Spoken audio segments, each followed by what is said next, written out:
কাশ্মীরের পহেলগামে ভয়াবহ সন্ত্রাসী হামলার পর যুদ্ধের প্রস্তুতি নিচ্ছে ভারত। শুক্রবার ভারতীয় সংবাদ মাধ্যম এবিপি আনন্দ এমন তথ্য জানিয়েছে। সূত্রমতে সন্ত্রাসী হামলার জবাবে ভারত ইতোমধ্যে সামরিক তৎপরতা জোরদার করেছে। এর মধ্যেই পাকিস্তান ঘোষণা দিয়েছে তারা ক্ষেপণাস্ত্র পরীক্ষা চালাবে।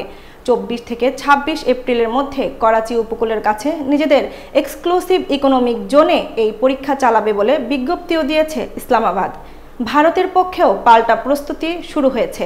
ভারতীয় নৌবাহিনী দেশীয় প্রযুক্তিতে তৈরি আইএনএস সুরাত থেকে একটি নিম্ন উড্ডয়ন মিসাইল ধ্বংসের সফল পরীক্ষা চালিয়েছে। নৌবাহিনীর দাবি এতে প্রতিরক্ষা সক্ষমতা আরও শক্তিশালী হয়েছে।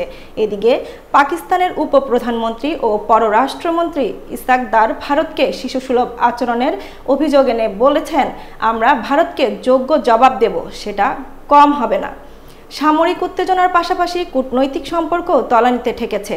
দু দেশ একে অপরের কূটনীতিক বহিষ্কার করেছে। আকাশসীমা বন্ধ হয়েছে আর এখন চলছে সামরিক শক্তি প্রদর্শনের পালা। বিশেষজ্ঞরা বলছেন, উত্তেজনার এই মাত্রায় দুই দেশের মধ্যে পূর্ণাঙ্গ যুদ্ধের শঙ্কা উড়িয়ে দেওয়া যাচ্ছে না।